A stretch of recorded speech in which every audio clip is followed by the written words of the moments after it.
کبھی اپنے اوپر تعلی کی نگاہ نہیں کہ میں کچھ ہوں، اور کبھی کسی پر تحقیر کی نگاہ. پتہ نہیں اللہ تعالیٰ کو کس مجرم گنہگار کی کون سی نیکی کون سی ادا پسند آئے اور اس کا بیڑا پار، اس کی مغفرت، اور کس نیکوکار کی کس غلطی پر جس کو لوگ دنیا میں نیکوکار سمجھتے ہوں پتہ نہیں کس جرم پہ پکڑ ہو اور چھٹکارا ملنا مشکل ہو جائے. اس لیے کبھی اپنے اعمال کی وجہ سے، اپنے تقوی کی وجہ سے، اس لیے تو قرآن نے فرمایا فلا تزکوا انفسکم، اپنے آپ کو پاک مت گردانو، وہ عالم بمن اتقى، وہ جانتا ہے خوب کون متقی. اس نے تو فرمایا یا ایھا الذین آمنوا لا یسخر قوم من قوم، اے ایمان والو کوئی قوم کسی قوم کے ساتھ تمسخر کیوں، عسى ان یکونوا خیرا منہ، ہو سکتا ہے وہ جن کا تم تمسخر کر رہے ہو، جن کو تم کچھ نہیں سمجھ رہے ہو. اس لیے کہ انسان جب کسی کو کچھ سمجھتا ہے اس کے ساتھ تمسخر کا معاملہ نہیں کرتا، اس کے ساتھ ہمیشہ ادب و احترام کا معاملہ کرتا. تمسخر عموماً اس لیے کرتا ہے کہ انسان اس کو کچھ نہیں سمجھتا. فرمایا لا یسخر قوم من قوم، کوئی جماعت کوئی قوم کسی قوم کے ساتھ تمسخر نہ کرے،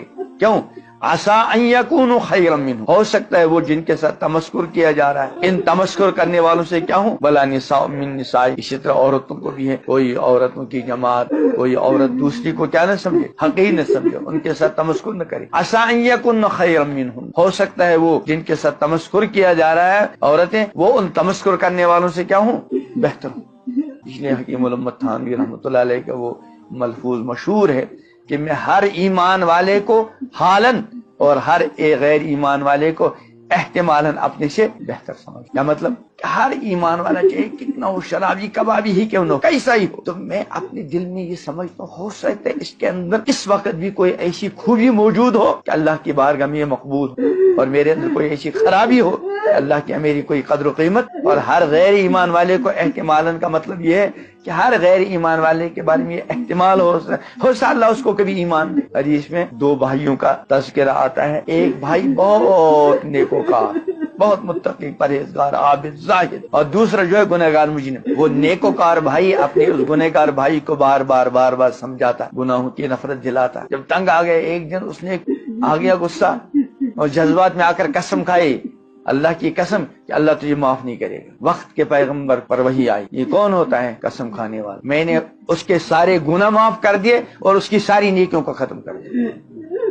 اس لیے کوئی کبھی ہمدردی الگ چیز، جب کسی کو ہم دیکھیں کسی گناہ کے اندر مبتلا، کسی کوتاہی کے اندر مبتلا، نماز میں غفلت کرتا ہے، تلاوت میں غفلت کرتا ہے، تو ہمدردی اور نیکوکاری کی ترغیب دینا یہ تو ہماری دینی ذمہ داری ہے.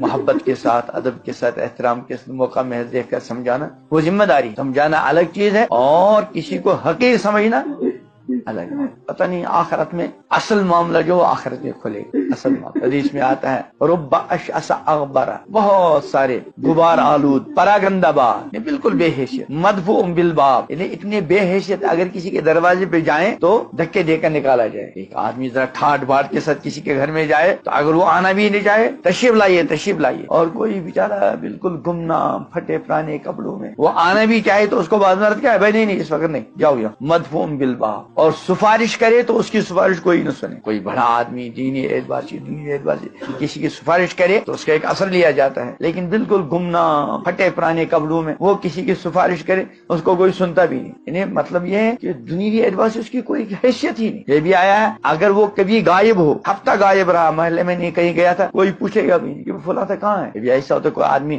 مشہور معروف ہے دینی اعتبار سے دنیوی اعتبار سے، 2 دن نظر نہیں آیا تو سب کچھ کہاں گیا انہیں پتہ چلتا ہے، لیکن وہ اتنا گمنام ہے ہفتے بھی غائب رہا کوئی پوچھتا بھی نہیں کہاں گیا. تو مطلب یہ کہ دنیا اعتبار سے بالکل بے حیثیت گمنام. لیکن اللہ تعالیٰ کیا اس کی کیا قدر و قیمت، فرمایا اللہ اقسم علی اللہ لا ابر، اگر اللہ کے بھروسے قسم کھا بیٹھے اللہ تعالیٰ اس کی قسم کی لاج رکھیں گے، اس کی قسم کو پورا کرائیں. اس لیے کس کا کیا معاملہ ہے اللہ کے ساتھ، وہ اللہ میدان محشر میں ہر بندے کا اپنے رب کے ساتھ ایک الگ معاملہ ہوتا ہے. کس کا کیا معاملہ ہے کوئی کچھ نہیں کہہ سکتا، کوئی کچھ نہیں کہہ سکتا. قلبی اعتبار سے دلی اعتبار سے کس ایمان والے بندے کا اپنے رب کے ساتھ کیا معاملہ ہے، کیا تعلق ہے، کوئی سمجھ سکتا ہے. انہ علیم بذات، وہ دلوں کے احوال سے باخبر.